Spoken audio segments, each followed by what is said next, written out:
have here the cream of schools of Delhi. And we have the best of the judges. I'm very happy to see you all. By the way, this is just informal welcome, okay? If there is any confusion later on, there should not be anything. You just have one topic and you're fighting for it. That's it. You have a notepad with you, you have a pen, you have water. You have given anything we'll provide. Alright? The speakers. And we have the best of the speakers in the morning, Springdales, Kusaro, and Thakur International. Yes, and we are very happy. We have a public leader, a politician as a chief guest. Due to time constraint, if he leaves early, you just carry on with what you are doing. Alright, children? Alright? And if he blesses us with his presence the whole time, it will be a blessing. Do we need to put the shutter down for the cameras and the lights? And the choir? The blinds down? Do we need to do it?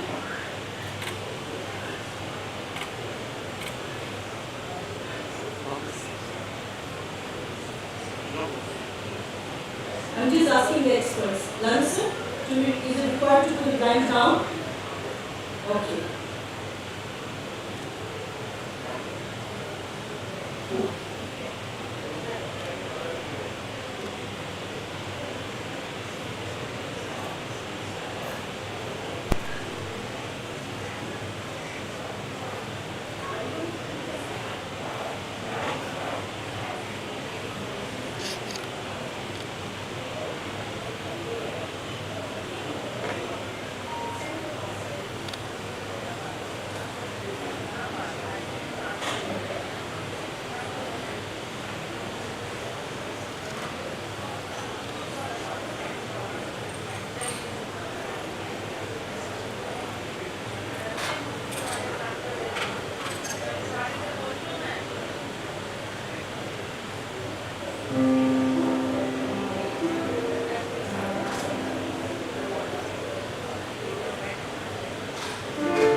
Good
morning, everyone.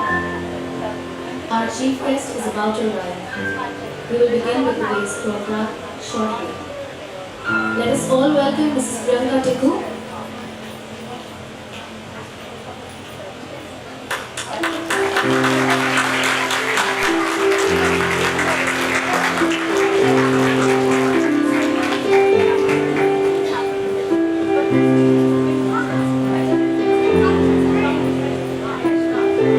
I would request Mrs. Priyanka Tikku to come on the stage. She is the Deputy Executive Editor of Press Trust of India as our guest of honor.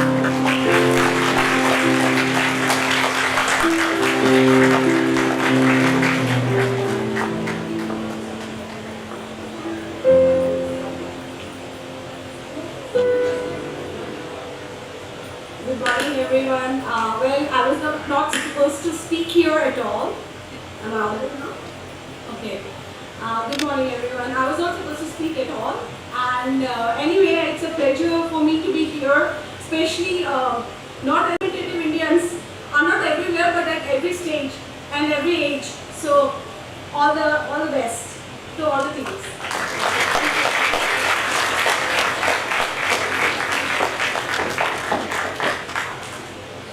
Good morning, one and all present here.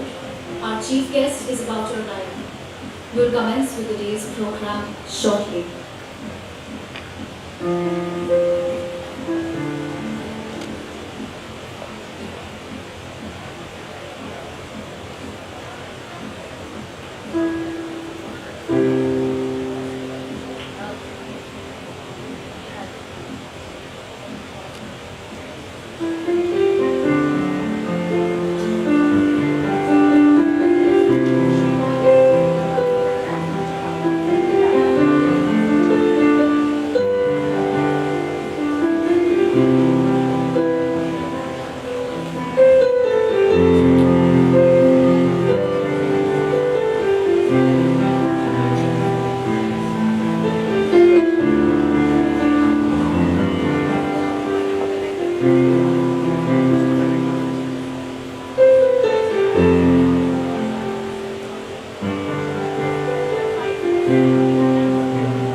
Ladies and gentlemen, our chief guest has arrived.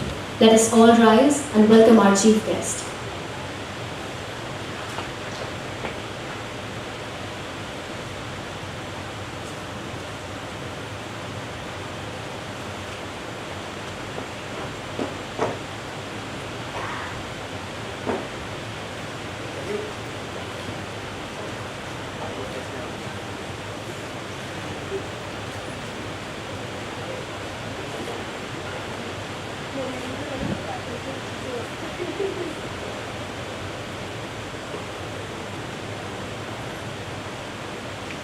On behalf of the management of Mount Carmel School, we extend a very warm welcome to our esteemed chief guest, Shri Sachin Pilot, member Rajasthan Legislative Assembly.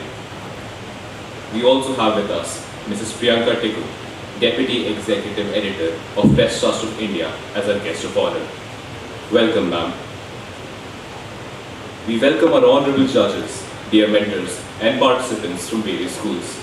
Today, we have gathered here for a debating contest on the occasion of our school's Jubilee. First Chronicles 16:11 says, "Seek the Lord and His strength, seek His face continually." Let us begin the day with prayer and thanksgiving. We request the Vice Principal for Pastoral Care, Mr. Lanu Yadin, to lead us in prayer.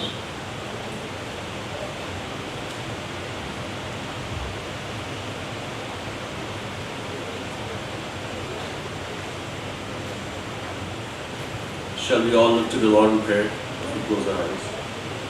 Heavenly Father, as we gather before you to participate in this contest, make us aware that we do this competition not for our own glory, but for your glory, Lord. Grant your wisdom that the contestant will value more the camaraderie and the cooperation that would happen today more than the glory of winning. Lord, allow the losers also to learn that they are already winners because of their willingness to share the talents. Let the winners learn that they succeed because of your blessing and guidance and your presence. Bestow your generosity and love to all of us who are present here today. Whatever we accomplish in this competition, we offer all these to you. Lord, let this competition serve as a way to praise your name and spread your good news. This we all ask in the most precious name of our Lord and Savior Jesus Christ. Amen.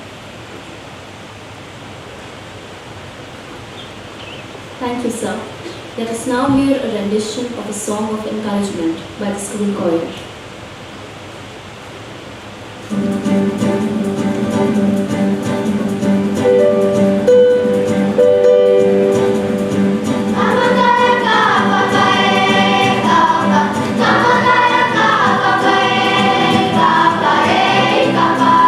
Bye.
Thank you, choir.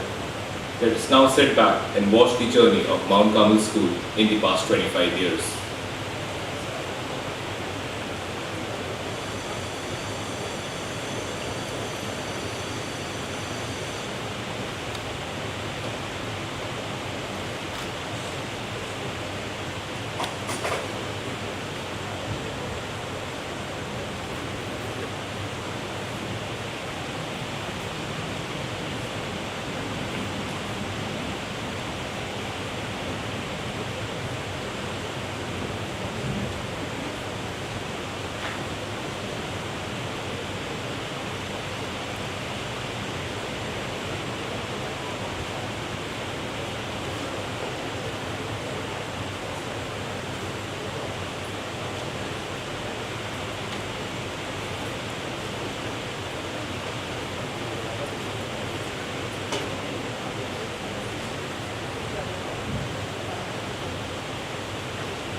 May I call upon our principal, Dr. Rajiv Tyagi, to extend a formal welcome to the chief guest and the guest of honor.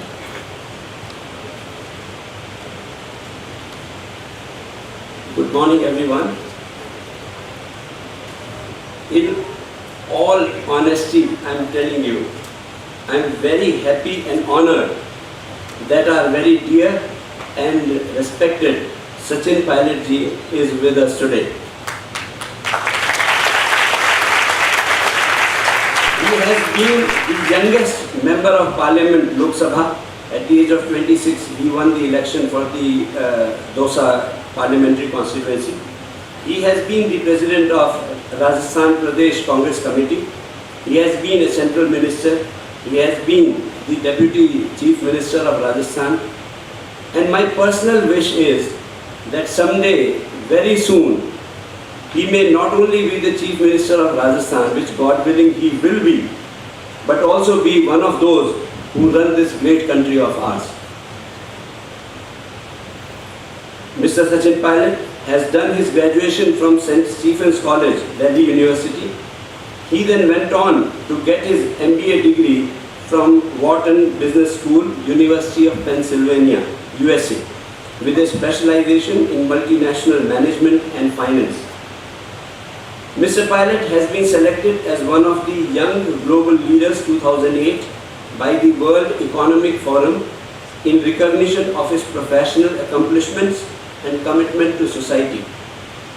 He has been traveling extensively in India, especially in the remote and interior areas of the country, to spread the message of communal harmony and social justice.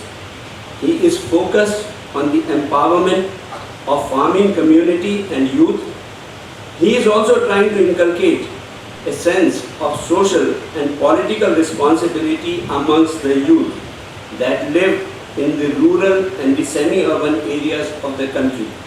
He is well-traveled and likes to keep abreast of current political and economic affairs both within and outside India. We welcome you, sir.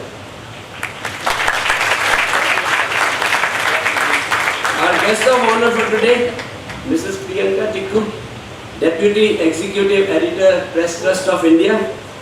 With nearly 2.5 decades of work experience, Ms. Tikku is the first woman Deputy Executive Editor in the history of Press Trust of India, which is India's biggest news agency. Apart from reporting high-profile political events, she has expertise in international relations and has interviewed many world leaders, including former French President François Hollande and Russian President Vladimir Putin. She has also traveled extensively across the world and has been part of major conferences like ASEAN, NAM and BRICS, to name a few. We welcome you, ma'am.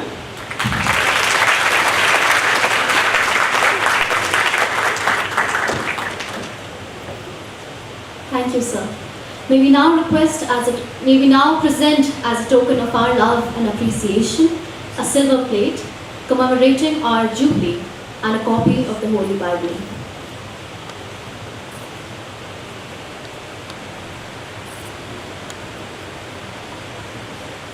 We present a bouquet,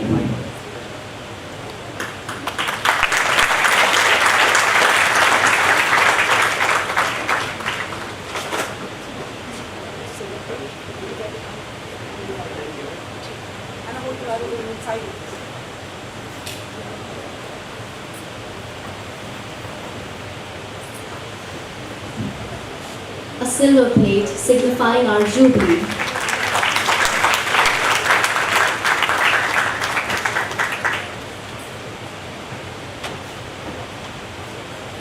and a copy of the Holy Bible.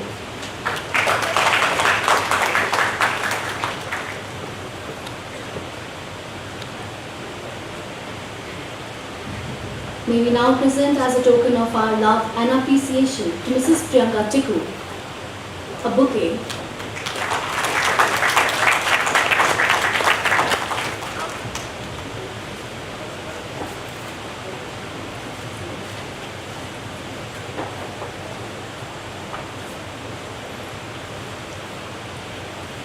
a silver plate commemorating our Jubilee,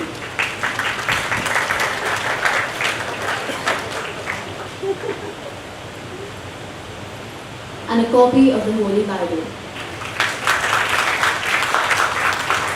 Thank you, sir.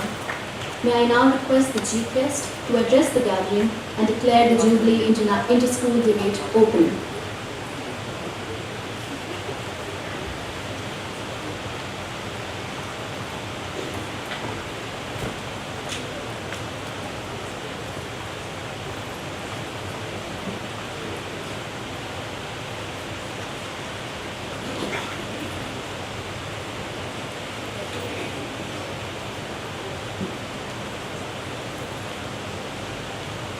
Mr. Tyagi, principal of the school, Ms. Priyanka Tipuji, teachers, faculty, students, friends, very good morning, and thank you for inviting me here for this program.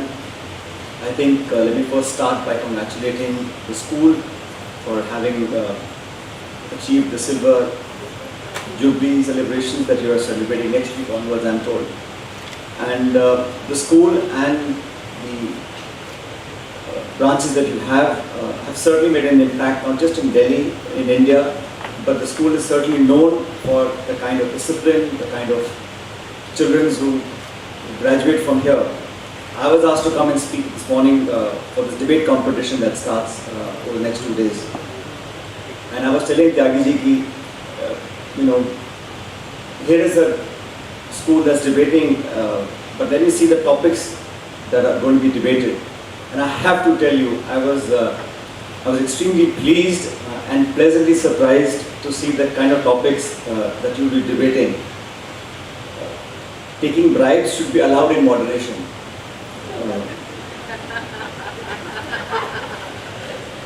Then another topic that I thought was very interesting is that young entrepreneurs should be allowed to skip school after class 10. जिसको अगर धंधा पानी करना है वो 10वीं के बाद अपना स्कूल छोड़ना अलाउड होना चाहिए. Brain drain should be made illegal. IPL is a business, not a game. And I've heard this before. IPL, of course, is very popular, but people tell me it's rich people buying rich people to become richer. So this is an interesting debate. I would love to have heard.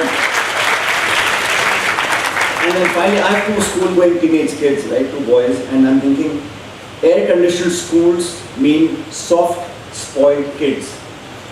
Interesting debate. Because as parents, you want your children to study in a good school with good infrastructure, and nowadays, with air conditioners becoming very common in cities, should schools have it? I grew up in a school, I'm at an Air Force school in Delhi, and forget ACs, there was no cooler. और बिजली भी 2-4 बार जाती थी दिन में, and summer time, we used to write, so hand used to be sweaty, and the notebook में ink वगैरह पूरा. So I've gone through that school, and I have to say that the topic I was reading, I'm not debating Tyagi ji, but I would like to say that perhaps it does. Air-conditioned schools, I think sometimes may produce not so tough kids. Because in India, our culture, our heritage, our upbringing is unique because we have the resources and capacity to live sometimes a first world life, but a majority of our population does not enjoy those opportunities. And you people are very lucky students here whose parents have been fortunate enough to put you in the school where you get not just a world-class education, but the exposure that is going to be so important for you to take on the challenges as you move on to the next phase of your life. Having said that, there are many, many amongst us who have nothing close to what you have been able to get. So I think you are extremely privileged, and the fact that you should be conscious of the fact that you've got this opportunity to study in a school like this, with a brand like this, with teachers that are sitting here, with the kind of infrastructure that I've seen. Lucky and privileged, but many don't have that access. So whether air conditioners produce spoiled, soft kids, not true, but not completely untrue either.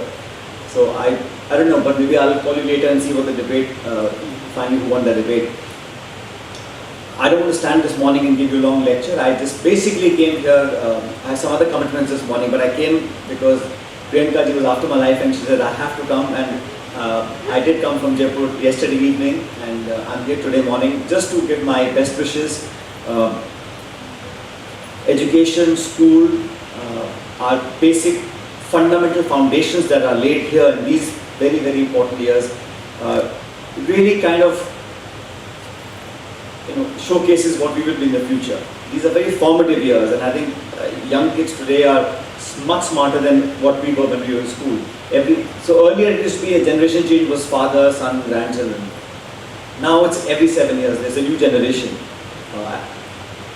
5 to 7 years later, a 14, 15, 16-year-old child, or I'd say young adult, has a totally different concept of what life is, what the world is, jobs, opportunities, incomes, family. all of that changes very quickly, but we must not forget inherently who we are, what our roots are, what we represent, and where we belong. कोई भी पेड़ बहुत ऊंचा नहीं हो सकता अगर उसकी जड़ें कमजोर हो. If the roots are shaky or weak, you cannot afford, the tree will not grow wrong. So this is it, the school, your neighborhood, your families, your distant relatives, whoever, wherever they are, be proud of that, be conscious of who you are, where you belong, be open to ideas, be open to change, be flexible, be adaptive, be conscious to listening to other people for more ideas, and engage with people who don't think like you, disagree if you have to, but never forget who you are, because your identity is your biggest strength. And Indians, young people around the world are making a mark because we are strong, we are rooted.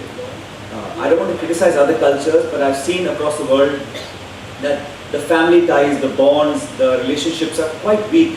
It's more transactional, it's more materialistic. And that sense of belonging that we have in this country is by far the biggest asset that we have. And it's not ours, it's been given to us by our parents and grandparents. So what we have to do is we have to pass the baton on. And while doing so, we have to make few adjustments. You know, the world is changing, expectations are changing, what we do with our work life, our work culture, our association is changing. You know, the mobile has been a great disruptor in our lives, how we adapt it to contain our grounded values, our value systems, and yet be a global citizen. Because you will have to compete, not people from Bombay and Calcutta. You will be competing with kids from Singapore, Tokyo, London, New York, LA. And what they do, what they know, the technological bent of mind, the creativity, the imagination, the drive, you have to meet all of that. So to be globally competitive, you have to work really hard.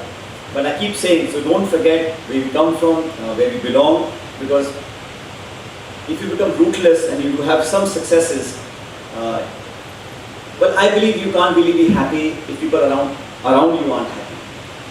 Like you never enjoy a movie and you go alone, sit in a cinema hall. Khali cinema hall and you never enjoy it, no matter how funny the movie is. You only enjoy it more because you have good company with you. And if people around you are not happy and not smiling, then no matter what successes you achieve, if you can't share with people that you care about, then you really will not have the real joy of doing that. So no life lessons this morning, just here to wish you all the best, to the principal, to the teachers. You know, schools are not just about the halls and the buildings and the infrastructure. It's about the spirit that lives inside these four walls. It's about the relationship that teachers have. You know, some of the best friendships in the world you'll ever make is in this campus with these friends of yours. And these teachers, you may not like them all the time during classes and during exams and homework, but later on in life you look back and you will really thank them for the kind of impact they've had in your lives. So cherish these moments, enjoy your school as best as you can. Don't be all that naughty, do as much work as you can, and I think a whole bright new world awaits you. So good luck with the debate, good luck with the celebrations, and all my very best wishes for all of you, and may your path be blessed. Thank you very much.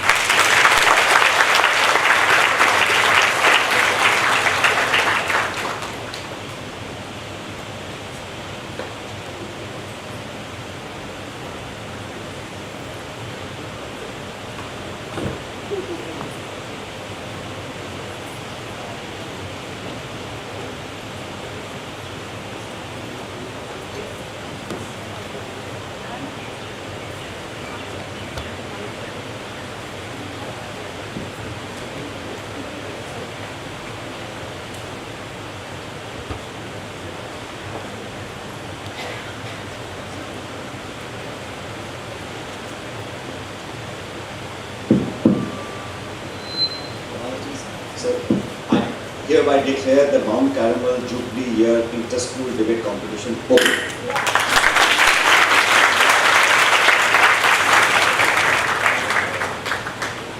Good morning once again. Mount Carmel School, Dwarka sent the first invite to all the selected schools on 21st of June.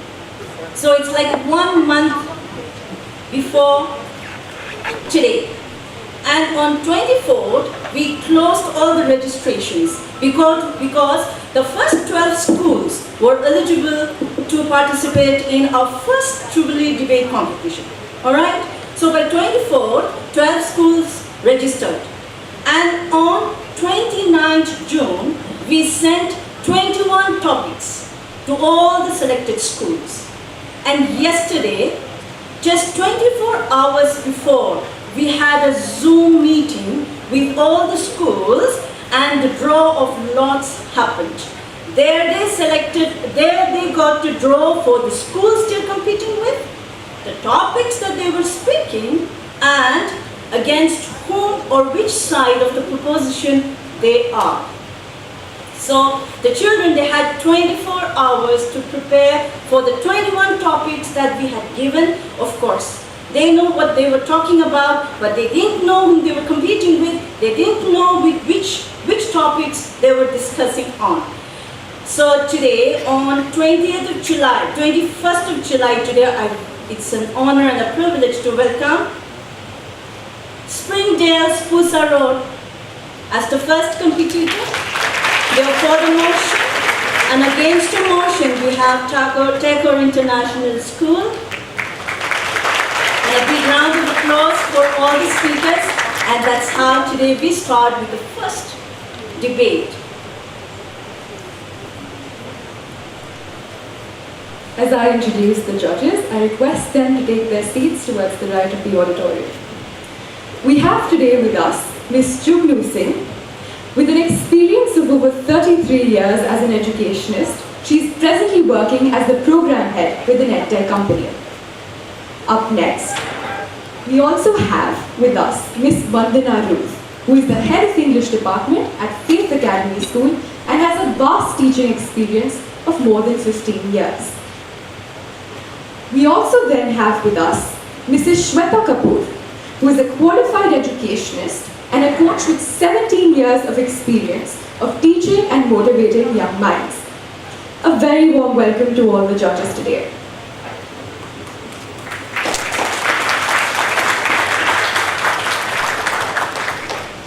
So then, the rules of the debate are as follows. Each speaker will be given 4 minutes to present their argument in the form of proposition or opposition.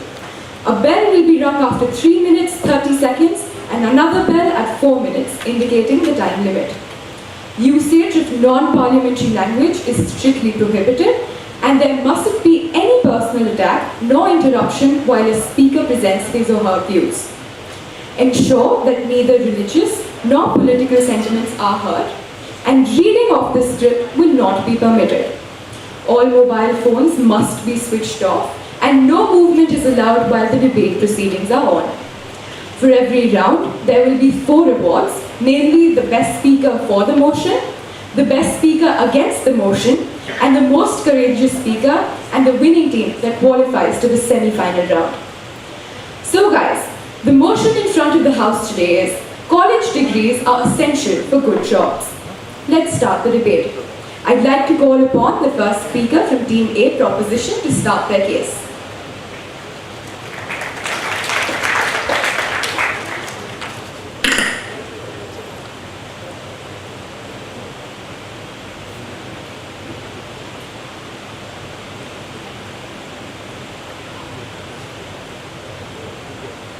$1.4 million. That's the number of high school graduates India witnesses each year. In this day and age, as the job market is diversifying and becoming increasingly competitive, an extremely pertinent question faces all of these students. The question of whether to pursue college. This decision is based on the impact that college education can have on job prospects. Is a good college education a ticket to a well-paying career? Are college degrees essential for landing good jobs? I firmly believe that the answer is a resounding yes. Good morning, ladies and gentlemen. Today I, Anika Gogia, am the first speaker for the proposition. A college degree is so much more than just a sheet of paper. It is a pathway to securing employment in a variety of fields. Graduates are more marketable, and hence many career opportunities open up for them.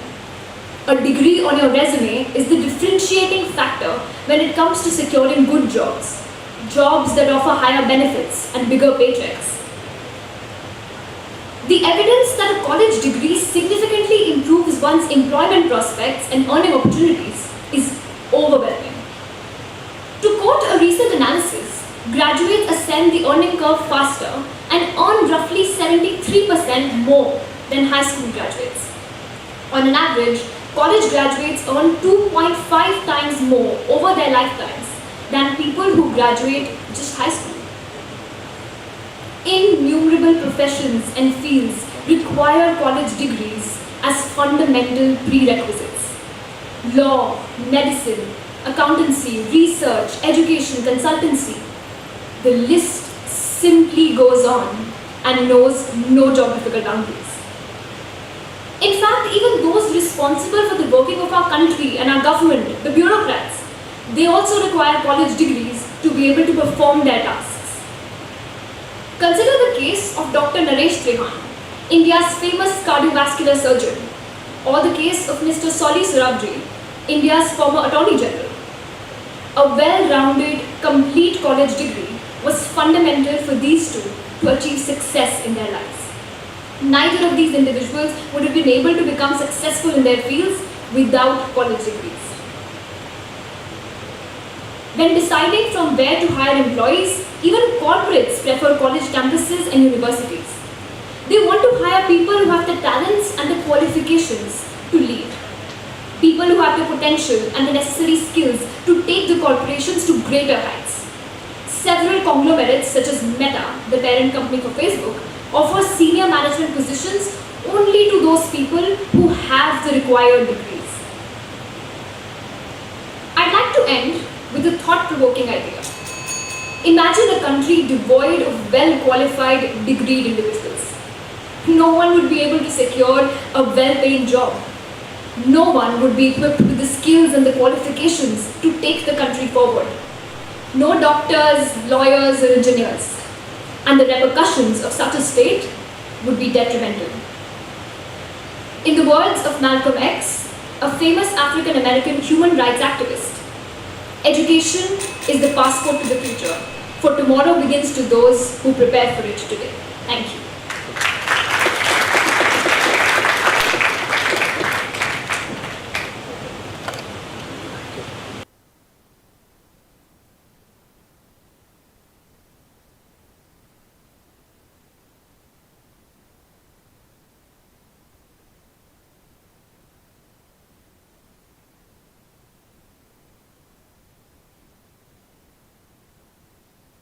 That the House believes that to secure a good job, a college secure a good job which provides financial security and job satisfaction, a college degree is not required.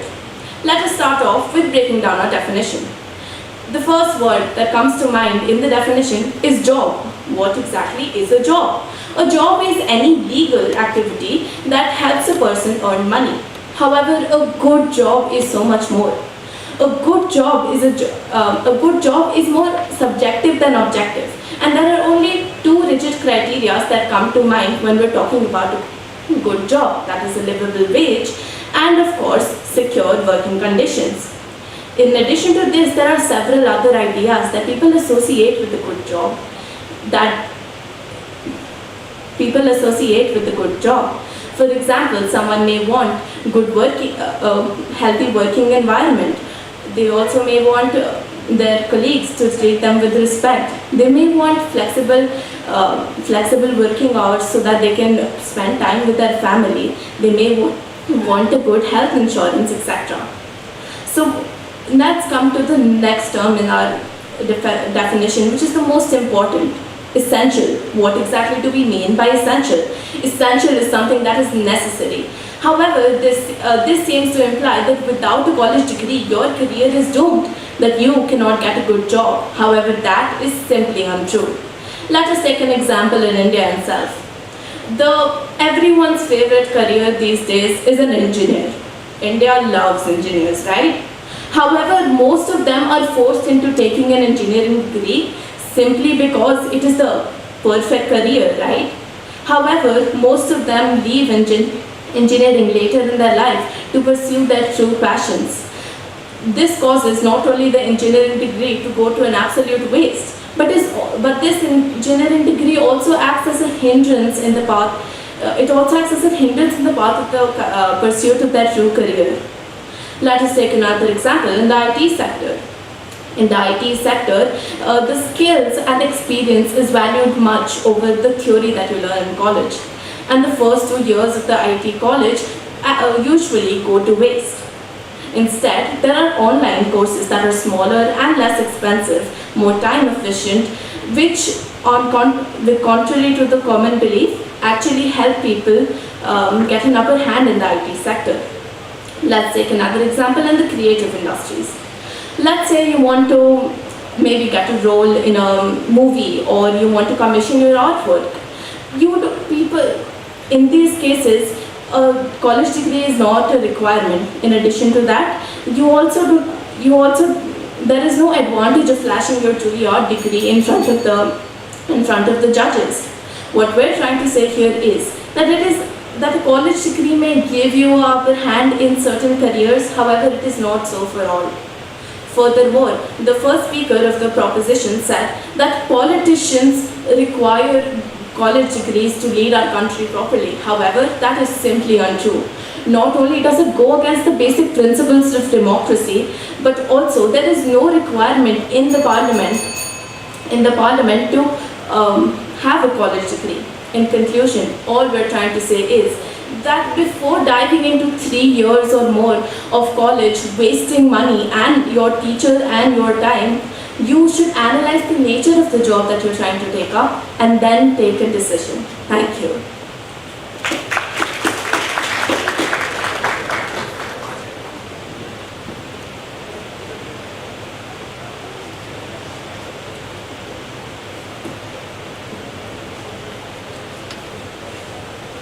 Hello, I'm Adi Shashwat and I will be the second speaker for the motion. When you talk about the modern job sphere, there was a survey conducted by the World Bank and another survey conducted by the National Education Policy of 2020, which stated that we are moving towards a knowledge economy, an economy in which higher thinking skills, soft skills, and abilities to work in teams are required. These abilities are something that you will only unlock through working in a college, through working to get a college degree. When you go to college, you make connections, because what better way to get introduced into a field than to have a teacher who is a direct member of that field, who actively participates in said field. The opposition said that in places such as art or acting, you do not need a degree. However, I would like to propose, you have actors such as Nazruddin Shah, Om Puri, Anupam Kher, Pankaj Tripathi. These are all actors who have degrees from theatre institutes all across India, acclaimed theatre degrees. These actors got successes because of their degrees. Even if you don't have a degree, people without degrees, there's a certain amount of luck required, there is money required. These exceptions prove the rule. When you talk about sports, in India, there are Delhi Sports University, which was recently put in place, which awards physical education degrees to people. Satisfaction isn't adequate. It's a lot easier to cry in a Bentley than it is to cry on a bicycle. People are not able to maintain happiness purely if they are only doing the job they love. This means that a degree is always a fallback plan. A doctor can become an artist after spending time on their doctorate. And if, let's say, being an artist doesn't work out, they can always fall back on their original plan of being a doctor. This ensures that college degrees will always land you job security. Because when you have a degree, it is a skill-based institute that you will never be able to truly throw away. Another thing that you would have to acknowledge is competitiveness in the modern job sphere. This competitiveness is something that is inescapable. You need 5 years of experience to apply for an internship, multiple degrees to apply for a low-level job in an institute. But with a college degree, you at least meet some of those many requirements to at least submit your degree. People said, the opposition said that politicians do not require degrees, that it goes against the basic idea of democracy. However, Ankita said that there is bureaucracy, which is the main, Ankita said bureaucracy.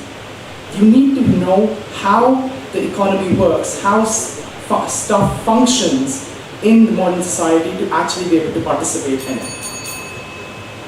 To end, I would like to say that even if you do not use your degree to its fullest potential, you still do that work and it will always be there as a fallback plan. This ensures that you will always be able to do something with your time spent. Thank you.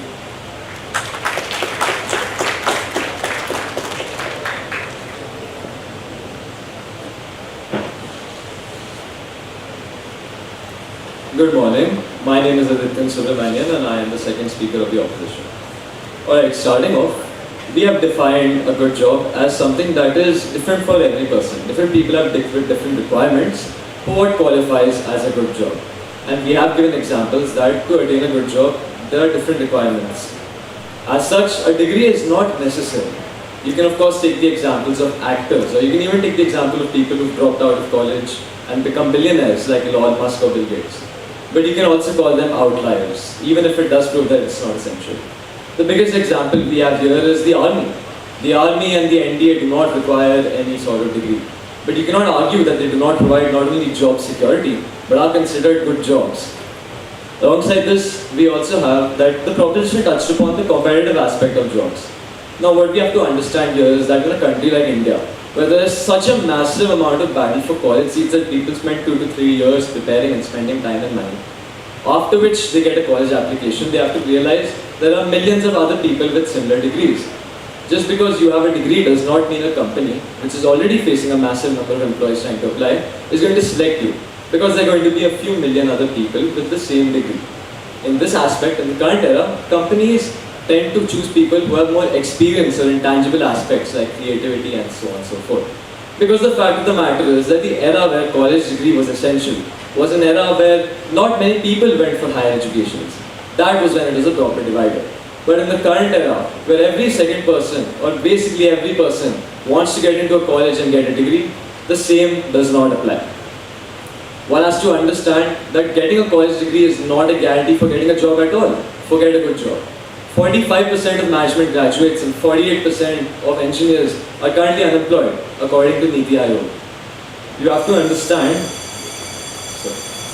that the qualifications for jobs cannot be just only met by degrees. There are various other options. There are internships and there are cheap online courses which take up less of your time and give you the same qualifications required. The second speaker of the proposition stated that going to college builds skills such as higher thinking skills, team working and so on and so forth. But those are skills that aren't learned only at college. You can learn them through various other things such as early work experience as well as your own experiences. College does provide you a leg up. The opposition does not disagree with that. But it is in no way essential. One has to understand there is a massive number of people who work outside of their degrees. A huge number of engineers migrate to other sectors because they do not find work or they find that it's not their passion. Because in a country like India, a massive number of people simply take degrees because they should be taking them, not because it relates to their future jobs or what they want to do.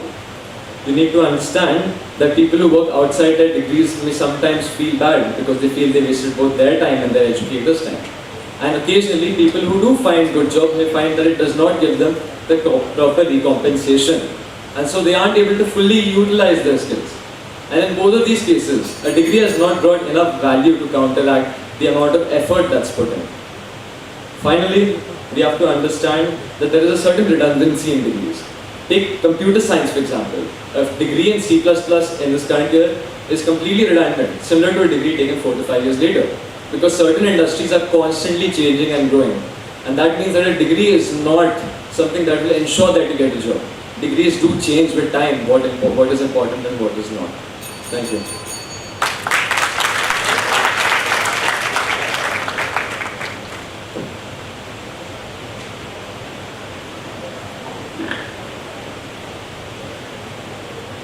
India has about 1,000 universities and 50,000 higher education institutes, which produce 7 million undergraduates and 2.5 million postgraduates.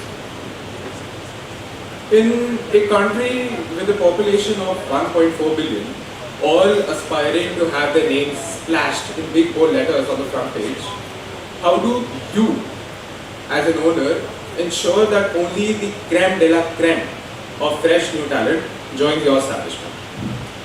You set some qualification criteria. A college degree is basic proof of a structured education. As expressed, in today's competitive times, getting a good job without a college degree is nearly impossible.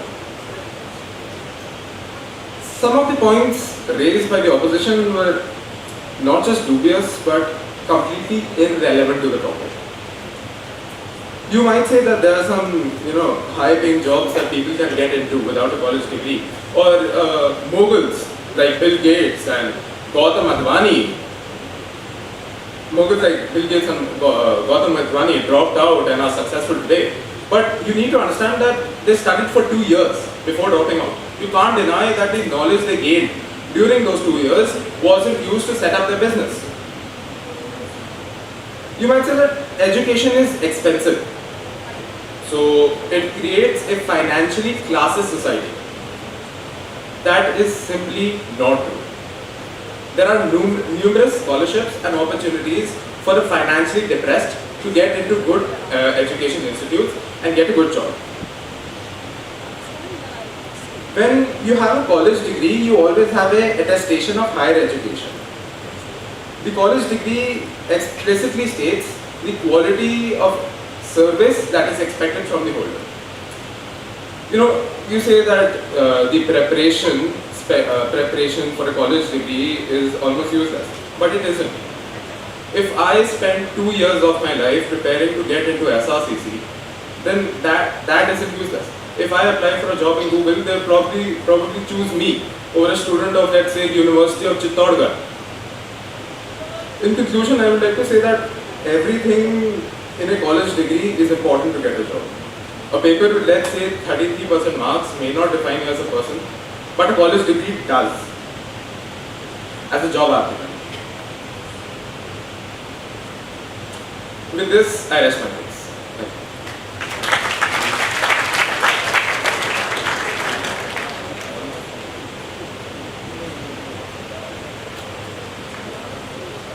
Right, so hello, I am the third speaker from the opposition, and I'd like to start by rebutting the proposition. So first of all, the proposition constantly points to the fact that if you want a good job, you want a college degree. Right, now I'd like to say that if by just getting a college degree, I land a good job, then tell me why are 48% of the engineers unemployed in India even though they have a college degree? They are unemployed because they don't have the necessary skills or work experience to get them in that job. This proves the point of the opposition that simply a college degree cannot land you a good job. There are factors like skills and work experience which counteract that. And that's why many job creators or job sectors focus more on these aspects of an aspirant instead of a college degree. If you have knowledge but you don't know how to implement it, that knowledge is useless. Now, coming to the second point. The prop is also constantly saying that whenever you get a college degree, you have a lot of options, as was mentioned by the first speaker. I'd like to say just because you have a college degree and you have more options doesn't mean that by not having a college degree you don't have any options. I don't have a college degree. I can be a wildlife photographer, I can be an actor, I can be a chef, I can be an influencer, I can be many, many things. Right? The list is endless. Even more so, I can prove this. In India, we have child actors. Children have not even completed high school education. Do they have a college degree? No. But are they being paid? Yes. And are they being definitely paid more than unemployed engineers who have a college degree? Definitely yes. Right. Now, coming to some more rebuttals.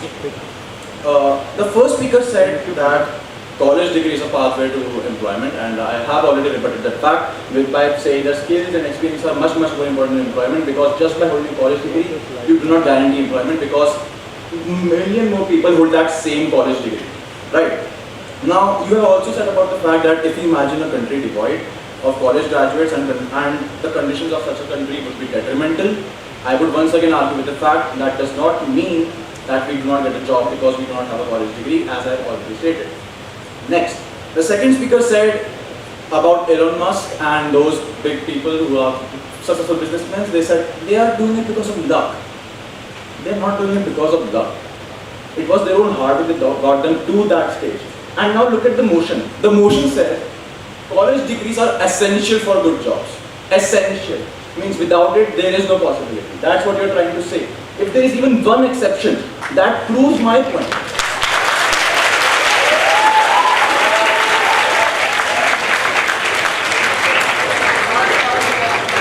Thank you for the applause. So if there is even one exception, that proves our point that it is not essential. We aren't arguing that you don't need a college degree. We aren't sure. I need a college degree. I know I need a college degree. Right? But not everybody needs a college degree. You can even do some things without a college degree and still be very successful in it. Now, you also said, second speaker, that politicians don't require a college degree. Modi ji ka naam suna hai?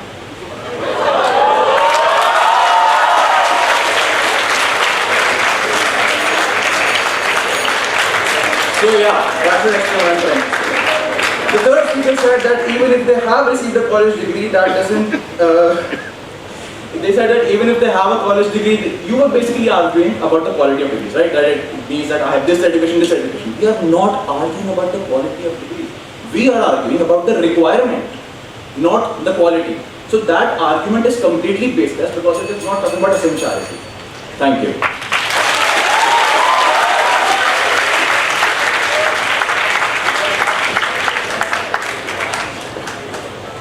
I'd like to thank all the speakers for their fine speeches. Now, while the judges tabulate the results, open house is declared. Please remember that there should not be any counter questions. Anyone in the audience with a question to either teams, please raise your hands. I saw a hand over there, I think. Yes, sure.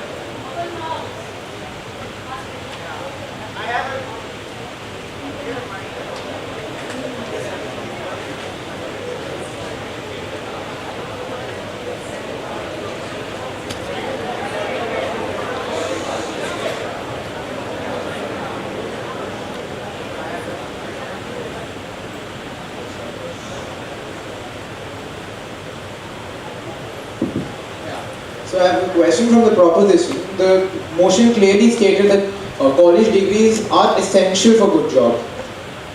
If we are taking the word essential, so if they are not essential for good job, wouldn't companies actually have to take people who don't have a degree? Because if it is not essential, they do need people to work for them. So even if they don't have the college degree, they will automatically get a job because workforce is required in the present scenario. Great question. Proposition, if you'd like to take your time to answer that.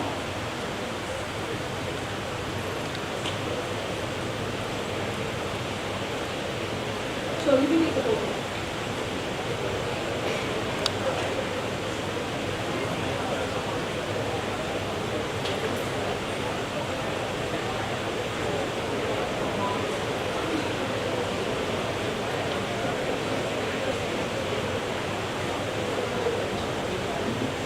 First of all, thank you for your question.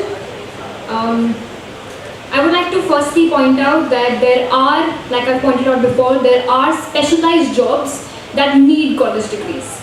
Now, even if suppose there is a law firm, they can't just recruit anybody who's not even qualified or skilled to hold that position. Those positions, those roles, those opportunities do require college degrees. So it is not possible for you to be applying for positions that require college degrees without having one. All I'm trying to point out is that the list of things you can't be is also endless if you don't have college degrees. Thank you. I'd like to thank that speaker for their answer. Any other questions? Yes, over there in the gap.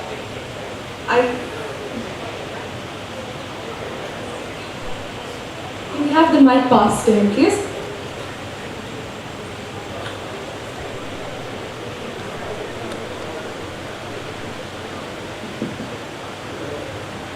So I want to ask the opposition that they brought up the point that 48% of engineers are unemployed. But my question is that isn't it an advantage to still have a degree, because if the job market opens, then a person with a degree is much more likely to get a job than a person without a degree? Thank you for your question. Opposition, if you'd like to answer. So, yes, that's a good question, and I'd like to answer it by saying that when you say that 48% of the engineers are unemployed, what I'm saying is, you are saying that basically that particular degree still holds some value because it can get you into another job.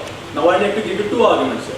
First, a million other people hold that same degree, and if they don't get into it, they'll also go for other options. So you still have competition. Second, when you say you have options, right? You don't just mean that I can do this. Even I can say I can start a startup right now and then I am successful job.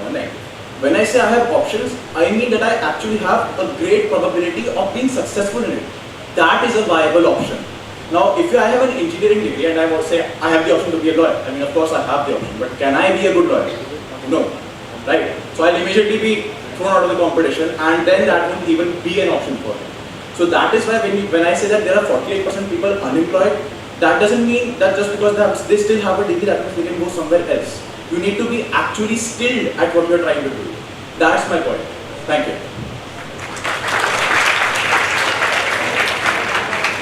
Thank you, opposition, for their answer. Anyone else with a question? I will take the person with the answer. Now, my question is to both sides who would like to answer any of these, any among the sides who would like to answer the question.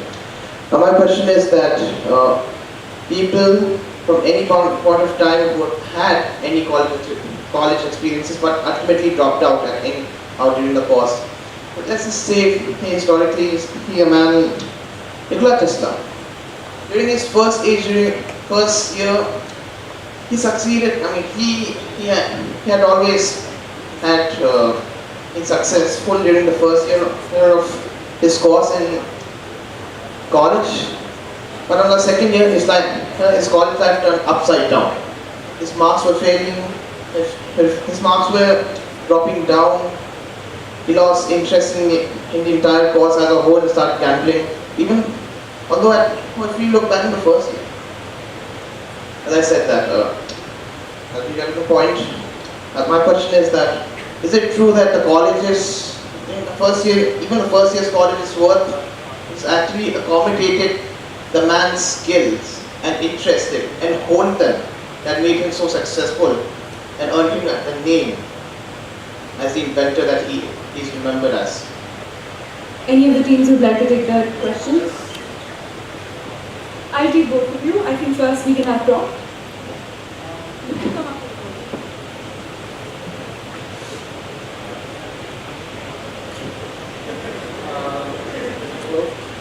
Nikola Tesla is most well known as the inventor of the Tesla coil and the basic idea of how electricity charges can be moved from one place to another. Tesla was somebody who was of a great scientific mind, and after the first, as you said, after the first year he lost all interest in his degree. However, with his skills that he picked up from the college, he still went on to intern at places such as Edison's factories or other such places. He still had that experience. That experience helped him get those jobs. That experience helped him market his ideas. Even if he didn't succeed at marketing those ideas, he still gained a profit because of that experience. From the college, he still went on to intern. Thank you for opposition. Can we have an answer from the opposition, please? Or other such. Thank you. He still had that experience. Alright, so regarding the question, it was a really good question. And yes, the experience you get from that person and the work has how much important. It was very beneficial. But the motion was questioning whether degrees are required. So yes, he must have gotten very good experience from that first year, but he did not get a degree and he was still successful. Meaning, he was successful without a degree. So the proposition has proved our point, right? And besides that, definitely, all of these experiences do count towards your success. It is very beneficial. You would recommend it. Thank you.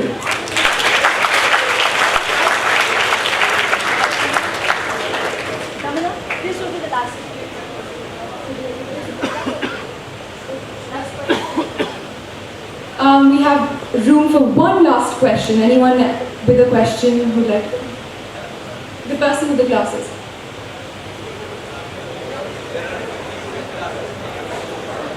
I'm sorry, I meant the person at the back. Question for the opposition, please. So you put some great points forward, and you said that it's not essential, a degree is not essential. So assume you're going to go to college yourself. So what are you implying? Is it because of family pressure, or do you not have enough confidence on yourself?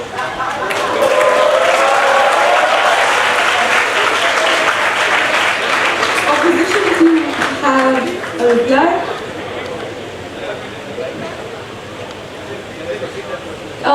They're asking you to repeat your question, please.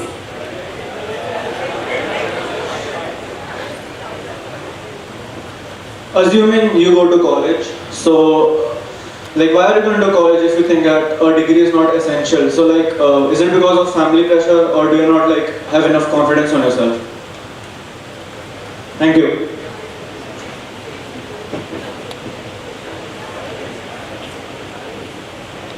Yeah, if opposition would like to take this. बहुत मजा आया question सुन के. So when people go to college, it is simply because many jobs right now do require some qualification. We agree with the opposition on that fact that yes, there is some baseline qualification required, and that's why you have to go to college. You know, but the reason that most people are going to college and then they're not doing the way that we, the proposition, have presented it, is simply there are due to many reasons. It could be that they are not interested in it at all. जैसे मैं, है ना, any confidence नहीं है ना. There could also be the reason that they are simply not skilled in it. Like they have never been skilled in it, or their area of interest where they are actually skilled in. Like I personally prefer aeronautics, so I won't go into acting. I'll just go to aeronautics only, right? So that's why I have to go to college. It depends on your area of interest. But like, why do you want to go to college? So that's the answer. Simple. Thank you, opposition. I'd like to thank all the speakers and everyone who asked a question. I now close the first quarter round and hand over the proceedings to the competitors.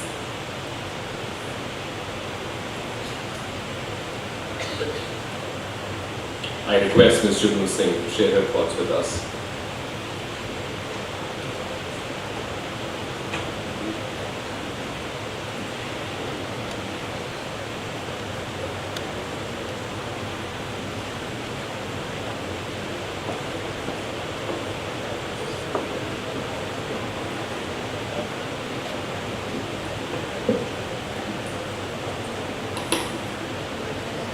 Very good morning to all of you. First of all, I'd like to congratulate the audience. I think you were pretty much involved and you were listening to them with great attention.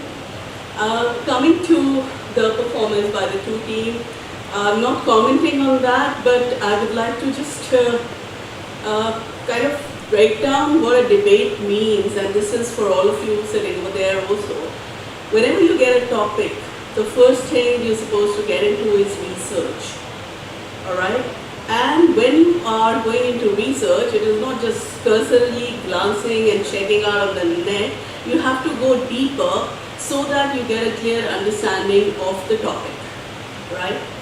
Only when you start understanding the topic, you will have conviction to speak and the confidence to deliver it to the audience. Because if you do not believe in what you are speaking, you will never be able to fight the debate, all right? Secondly, one very important thing is understand the topic. One of the tips and one of the techniques of really making your debate powerful is breaking down the topic. Twist it around, break it down, and use it to your own benefit. That is the way you tackle a debate. And I must congratulate both the teams who have presented their arguments today. Very well done, both of you. Also, one small little thing, when you are using names, just don't use them and just say a sentence about them. Get into it. In fact, in your whole debate, you can use just two names and prove your argument. So that is my take on a debate. I hope it will help. On the whole, enjoy this first round. Thank you. Thank you.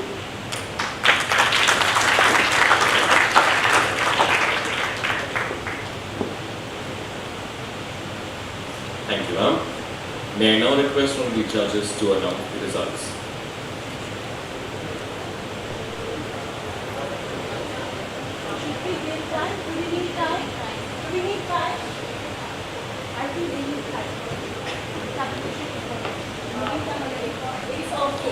You can listen to me more in the meantime. Yeah? Okay. Children, whatever it says on the topic, you still have to clear your 12th exam board. Okay? And then we'll think about it, whatever is going to happen in future. But I'm very glad all of you listened to them. We are all going to listen to them. Some of the children were a little fidgety. They were getting up and they wanted to do so many things outside. I said, do you want people to listen to you when you talk or not? And they said, yes, then go and sit. Look inside. So that's going to happen. Next time we go on stage, any speaker can say, ma'am, sir, I'm talking, please sit. You have the power. Yeah? And everybody, whatever you have to do your requirements and sit down when the children are speaking, because they are prepared and they are here. They are the future leaders. We might not meet them in future. They won't even give us their autograph. But today we can take all of them, each one of the child, each child which has come from 12 different schools. All right? Yeah. Now, actually what happened, the rain created a kind of a storm yesterday, so everything went a little haywire in the morning when we were trying to arrange and come to terms. So there was a little kind of a thing, but I'm sure life is chaotic, so it's okay. We agree to that. Now can we have the results? After this, then we have snack boxes for the children, for the guests outside, and the teachers also, and the judges. We are going down to the conference room? Yes, after this. So in the meantime, what do? I've spoken, all I have to do is sing. Yeah, they will do it, of course. Yes. 11922 lines, give them. Yeah.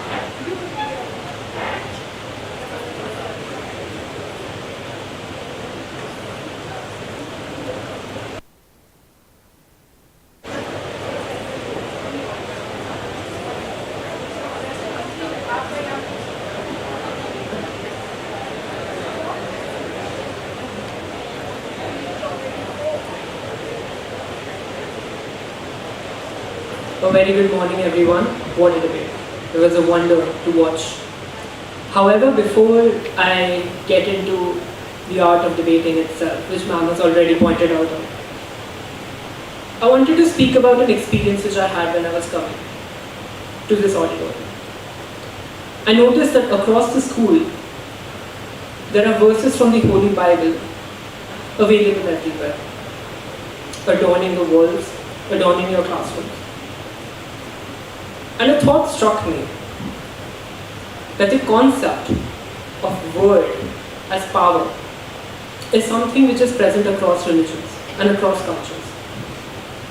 The ability to speak, the ability to understand, the ability to be understood, and the ability to be spoken to is something which cultures and religions across millennia have held very dear to their hearts, almost dogmatically.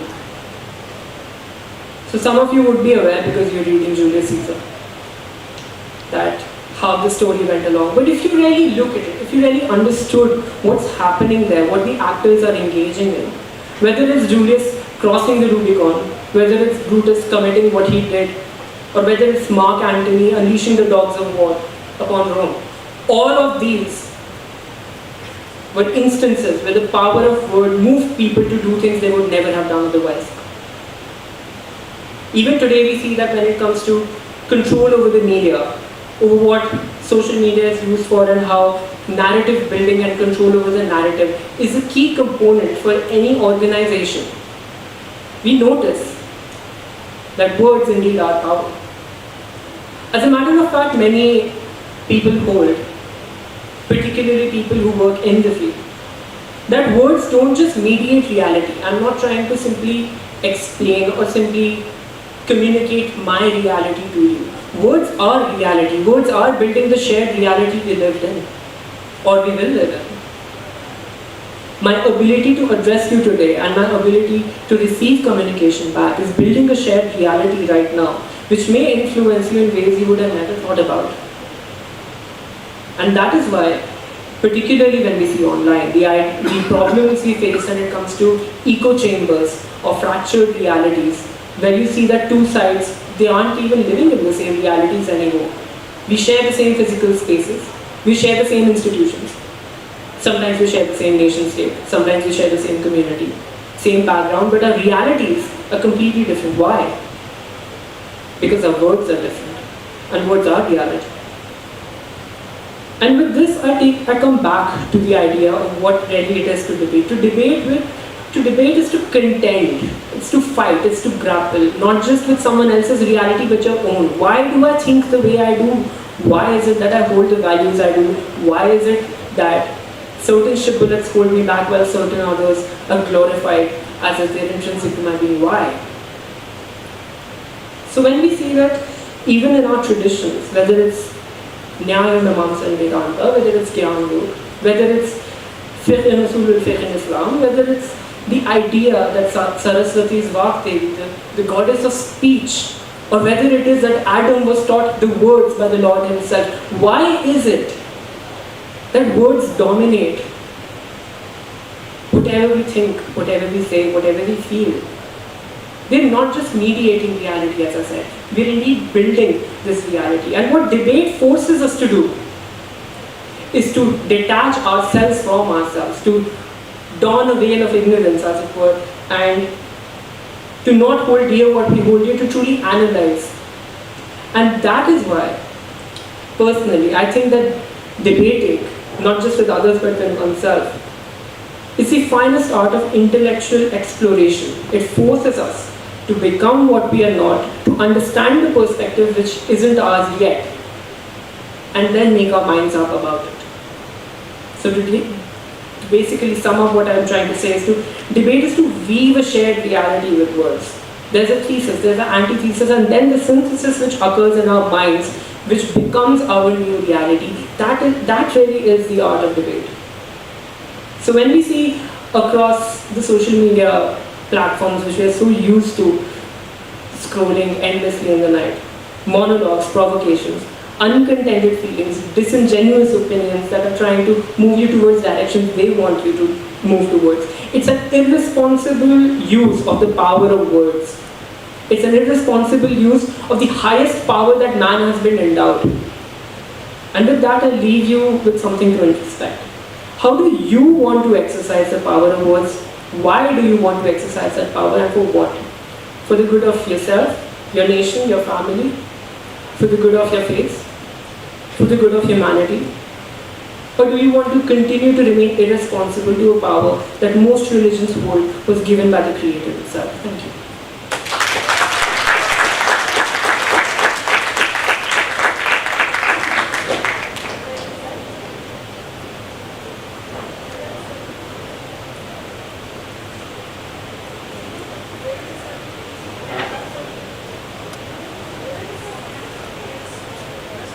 To remain irresponsible to a power that most religions hold was given by the Creator itself. Thank you.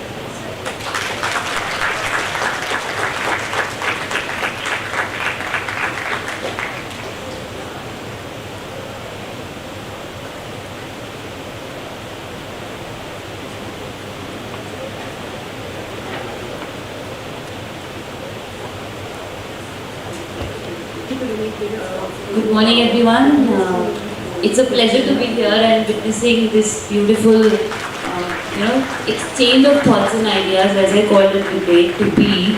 And in the process, we find an expression, and that's how I think all these exchanges of words and everything is all about, right?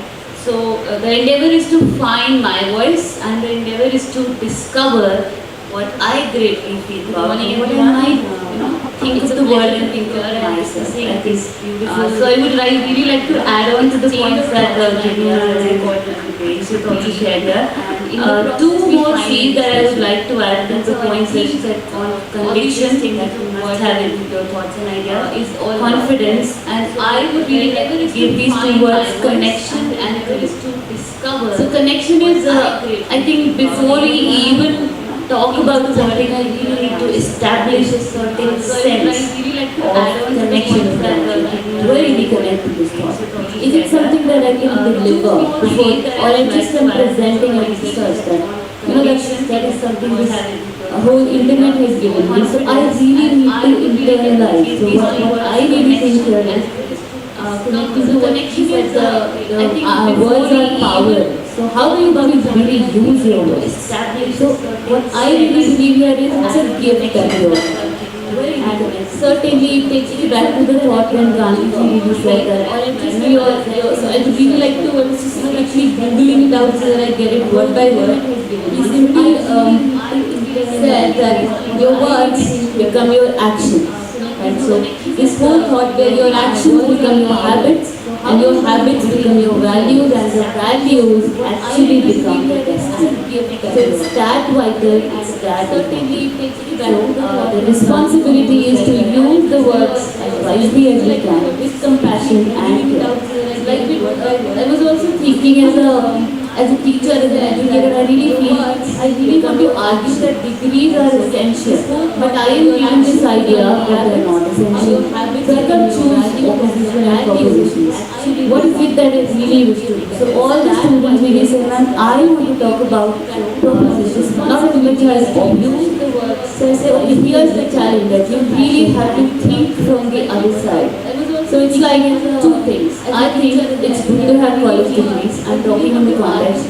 But I feel that it's not essential. So where is the learning? The learning is between. When I'm really thinking, is it or is it? And that's where the change happens. I think that's why this whole idea of debate and presenting your thoughts and perspectives is essential for us more than any other textbook. So the books are the same, but the learning is different, the process is different, and we all are definitely specific, dynamic individuals.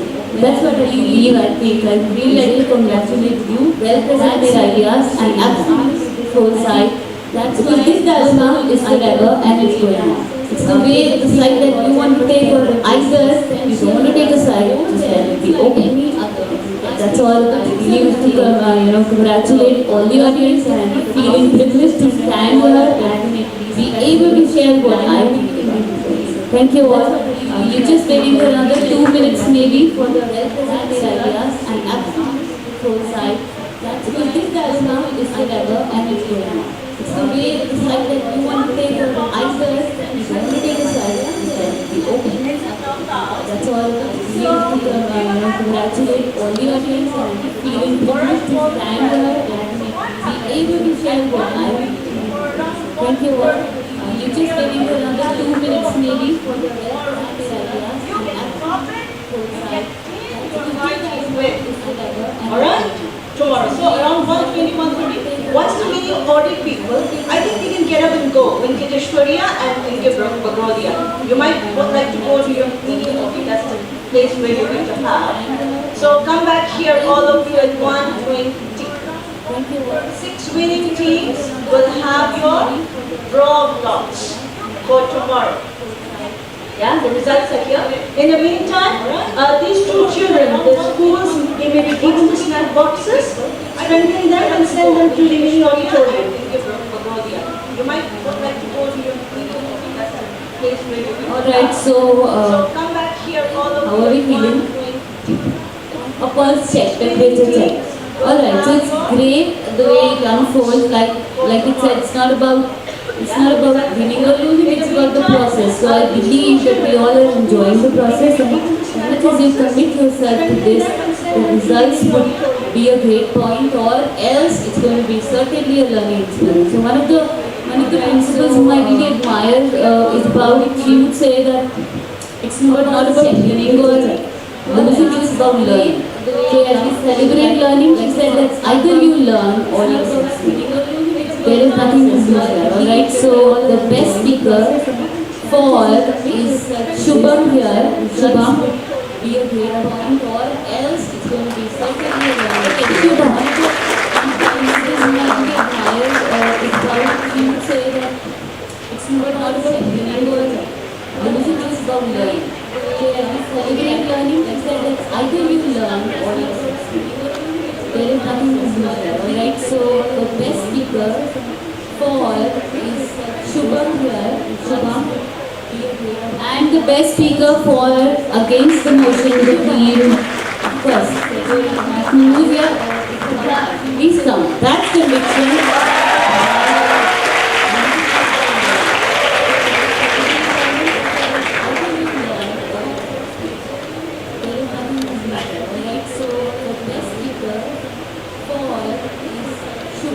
Alright, so we have the best team, which is from this against the motion, which is Tagore Indian. So before I announce the courageous speaker, I would really like you to come here.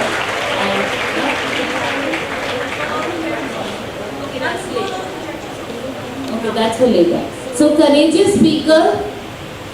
Who's the most courageous speaker on the dais here? So we have the best team, which is so we have a repeat here, Siddharth from again.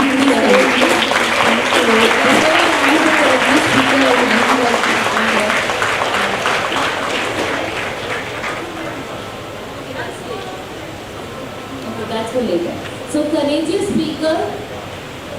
The most courageous speaker. Okay, Siddharth stands here not only for I think bringing humor to his speech, but also for being able to be present here and rebuttal when the rebuttal was happening. I think that's where the entire thing changed, because you need to be present to be able to really counter something, or to not even counter if you say, but to be able to present your thought, and that's I think is between we have an agreement declare that we found that courage actually be present. Thank you so much. That's where the entire thing changed, because you need to be present to be able to really counter so much, ma'am. Or Dear teacher in charges, you are requested to collect your refreshment boxes kept outside the auditorium. For the second round, we will all meet here at 11 a.m. Thank you.